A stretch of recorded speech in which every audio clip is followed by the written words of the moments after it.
You ever wanted to become a mad scientist? I sure have. But lacking the brilliance of a regular old scientist, and lacking the insanity of a madman, I have neither of the only two qualifications necessary for the job. That hasn't stopped me from trying, though, as in the famous words of T.H. Palmer, if at first you don't succeed, try again. I'm not sure how to go about trying to get more brilliance, but I am trying my best to loose sanity's stubborn grip on my mind. For if I can but embrace insanity, I reason I will be able to achieve heretofore untold levels of rationalizational power such that I can convince myself of anything, including circumventing the aforementioned issue of brilliance, and thus, at long last, embrace the destiny I set out to fulfill some 58 long years ago. But of course, what sort of scientist can I be if I lack the signature mad scientist headgear? One without comically magnified eyes, that's what sort. And to hell with any scientific journal that publishes science conducted with eyes uniformly refracted in 1 times the magnification. And so, while my sanity remains intact, I wait, I prepare, I pontificate. Today we tackle this issue of the eyes, blind freeloaders never doing their job sufficiently enough, always requiring the heavy hand of human innovation to correct their inadequacies. Well, innovation is here to save the day once again, eyes. We see you. We've noted your shortcomings for discussion in the next quarterly performance review. Today, we are particularly interested in the magnification level of these so-called eyes. A tedious 1 times the magnification isn't up to our standards here at Pearlybrook. 1 is, after all, the loneliest number. Today we strive for something greater, something multiplicative. 2 times the magnification, 4 times the magnification, 8 times the magnification. Dare we dream of a world seen in 10 times the detail? We do. We will. And you shall share in this vision with me, or fall by the wayside as those of us with magnified vision sweep through your unkempt ranks, examining your weaknesses in details ye scarcely imagine. Every loose thread upon your clothing, every grain of dirt in your pores, that nose hair you fastidiously trim that the hairless masses may never know the extent of your shamefully hairful sinuses? Oh, we see it, and we see its split end.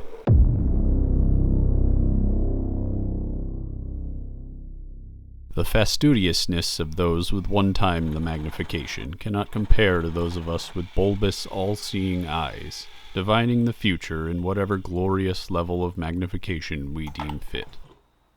Our fastidiousness allows us to point out those flaws, not in malice, but that ye may know the error of your ways and embrace the gentle kindness of the cult of Pearlybrook, as we sweep across this undetailed world, magnifying all your insecurities with our perfect, magnificent vision, and accepting you all the more. For not a one of us can claim perfection under sufficient magnification. Insecurities abound in all.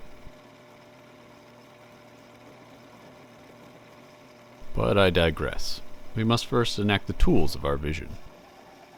That long-winded introduction you just listened to doesn't have the reality behind it yet to actually be spoken about, and the footage of the preceding undertaking is apparently already well underway.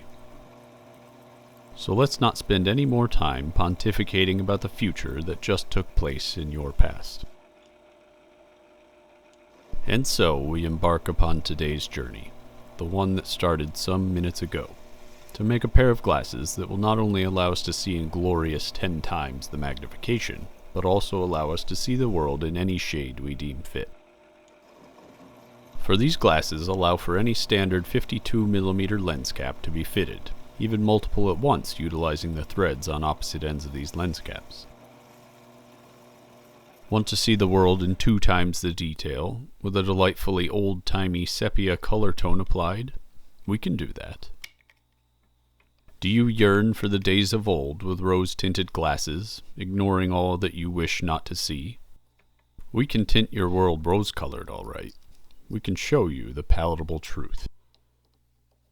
Did you accidentally peel off half the polarizing film on your TV, rendering the picture visible only from a highly unergonomic angle, with your partner chiding that you've gone too far this time? Too far. We've been there, friend. We can save your relationship as well. The possibilities truly are endless, so long as you can envision that possibility inside of a perfect 52mm circle. This project will forever hold a special place in my heart, regardless of how this video performs. But still, like and subscribe if you're enjoying. It really helps maintain my mental stability. Not to mention, I have it on good confidence that the Easter Bunny just subscribed to the channel, and you don't want to disappoint them any more than you already do while you're biting the heads off those delicious chocolate rabbits.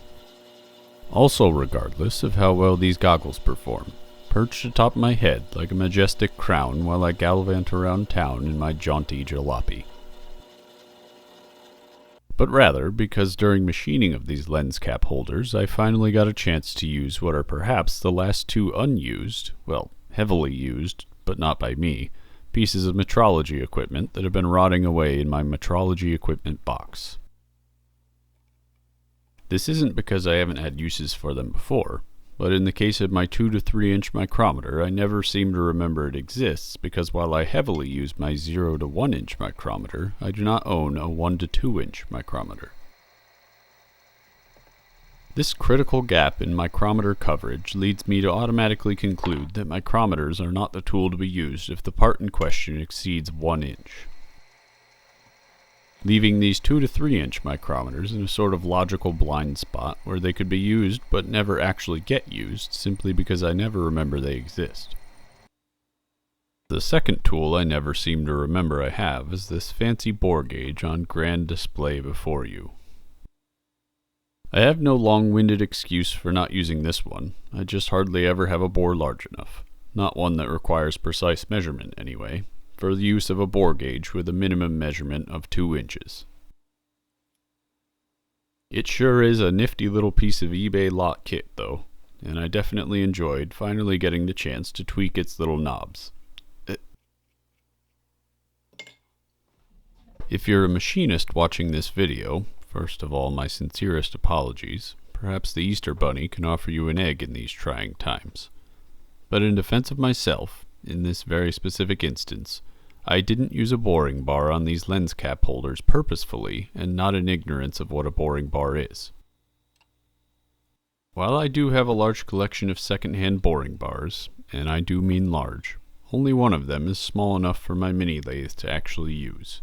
However, it's notably very flaccid and not suitable for hogging out as much material as needed hogging should one wish to finish this boring operation in a single lifetime.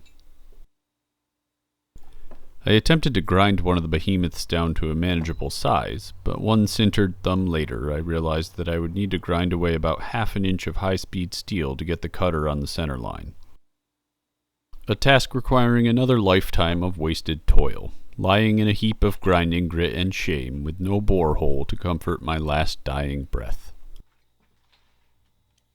Not wanting to delve into a side project to make a specific tool post just to avoid having to buy a smaller boring bar, I instead filed away a relief angle on the bottom of one of these cheap indexable cutter holders for use as a boring bar, similar in relief angle only to a trepanning tool. This worked surprisingly well, though it does require a large pre-drilled hole on account of it not actually being a trepanning tool.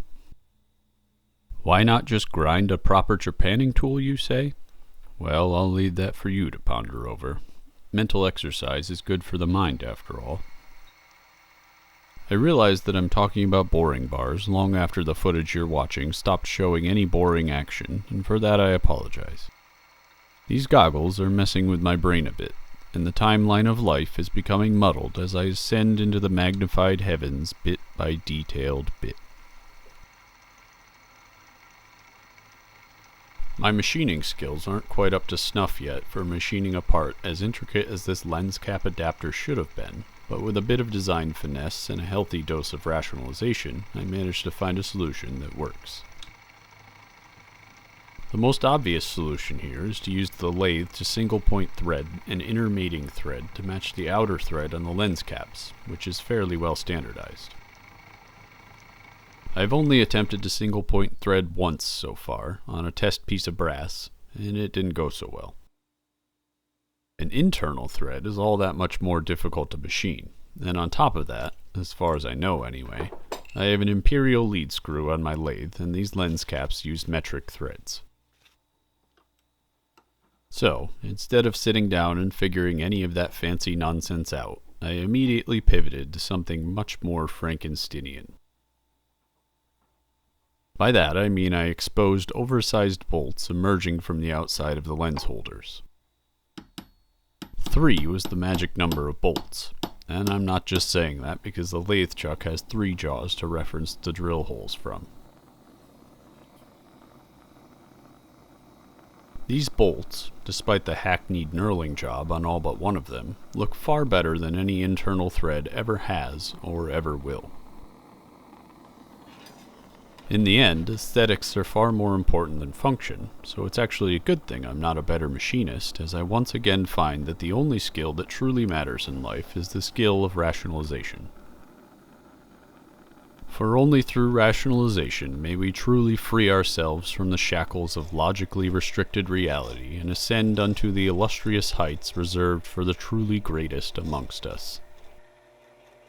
Their achievements now paling in comparison to our lofty self-praise and cryptic illogical pathways, allowing us to achieve far greater feats than any before us with nothing more than delusion and wordplay.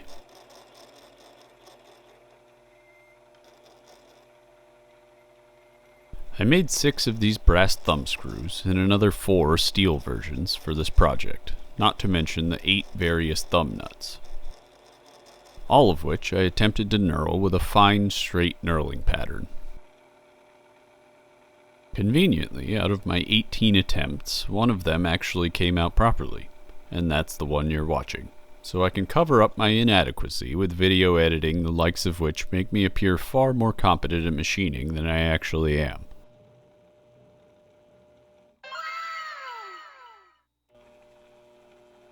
That being said, given that you're only going to see the making of this singular thumb screw, the best one, I'm confident in offering to answer any knurling related questions you may have, so be sure to ask them in the comments and I'll be sure to spout some nonsense that won't help you with your own knurling adventures, but will make us both feel better about the mountains of failed knurling attempts that the rest of the world will never get to see.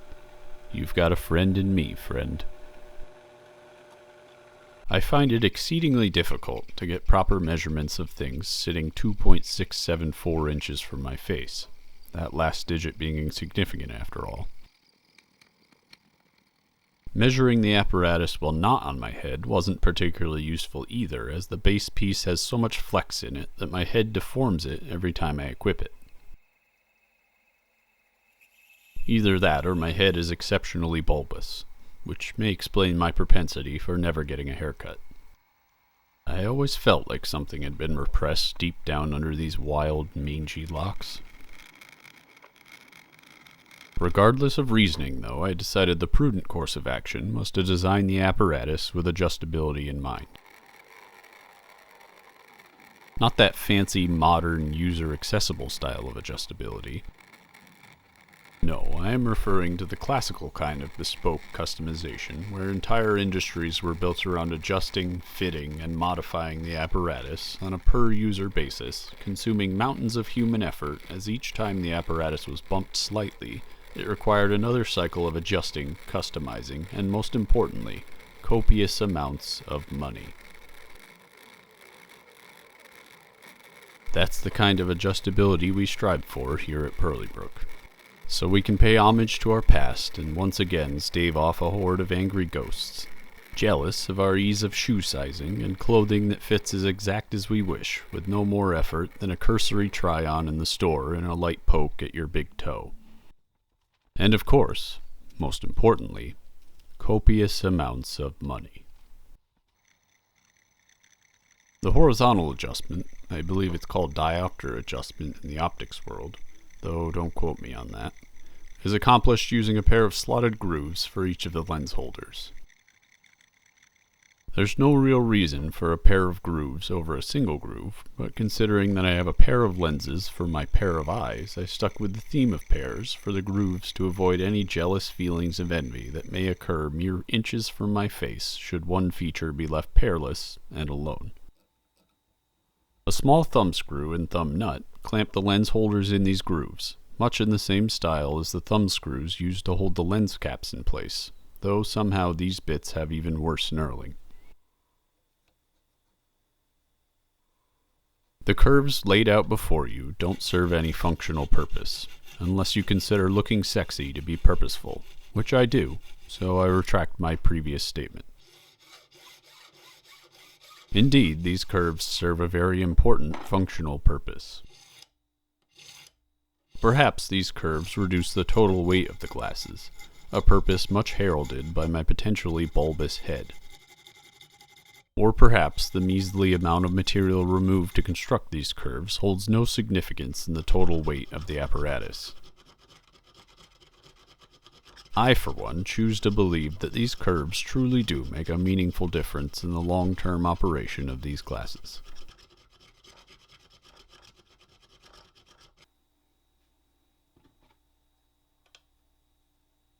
I have this face shield that I never seem to remember I have until immediately after I get sprayed in the face by some undesirable substance to be sprayed in the face with.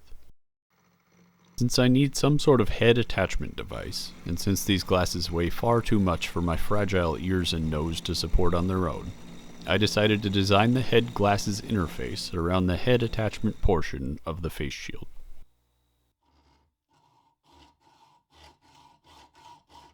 As a bonus, this design decision has removed the possibility of me ever forgetting to equip my face shield again, on account of no longer having a face shield which I can forget.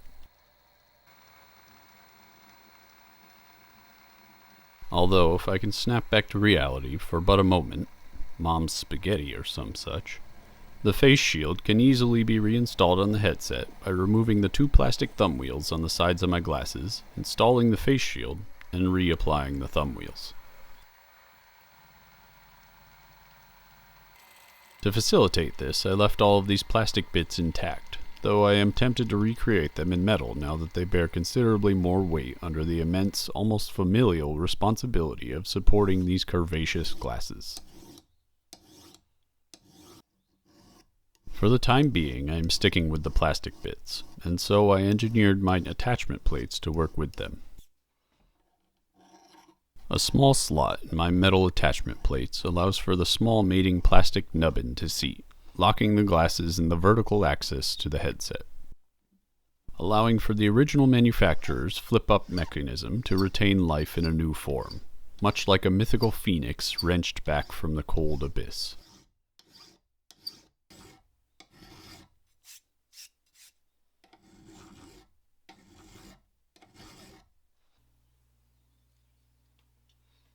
Continuing the theme of adjustable engineering, we need to find a way to adjust the horizontal relief between my eyeballs and the lens caps.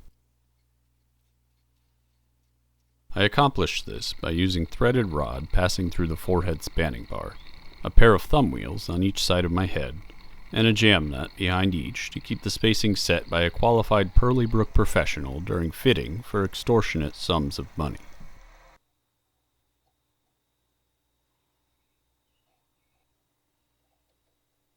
The attachment plates and this threaded rod are soldered together with a small locating peg installed through both to keep them aligned during assembly and to provide a bit more strength and surface area for the solder to adhere to.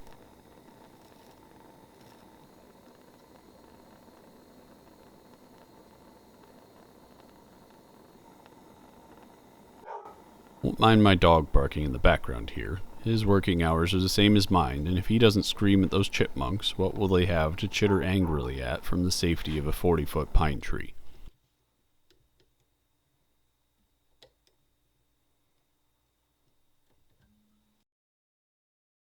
Thankfully, this assembly footage ended up at the end of the video where it belongs.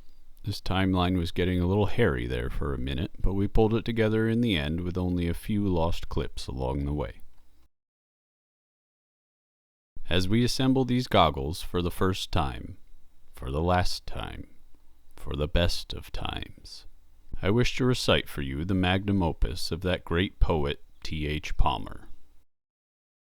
For if you're like me and have heard their famous line more times than you can count, but have never been exposed to the entirety of the epic in full, you're in for the same treat I was when I first heard it recited at my 3rd grade graduation, being held back and repeating the 3rd grade ceremony, some 47 long years ago. "'Tis a lesson you should heed. Try again. If at first you don't succeed, try again. Then your courage should appear, for if you will persevere, you will conquer, never fear. Try again. Once or twice, though you should fail, try again. If you would at last prevail, try again. If we strive, 'tis no disgrace, though we do not win the race. What should you do in the case? Try again. If you find your task is hard, try again. Time will bring you your reward. Try again. All that other folks can do, why with patience should not you? Only keep this rule in view. Try again." Really makes you think, doesn't it? This poem inspired my young self to eventually conquer the 3rd grade after only 4 or 3 attempts. I'm not really sure, counting has never been my strong suit. I hope that it speaks to you as well, that someday you may also pass the 3rd grade and go on to great heights in pursuit of madness, spewing your own dogma into the world like a leaky faucet, drip by insidious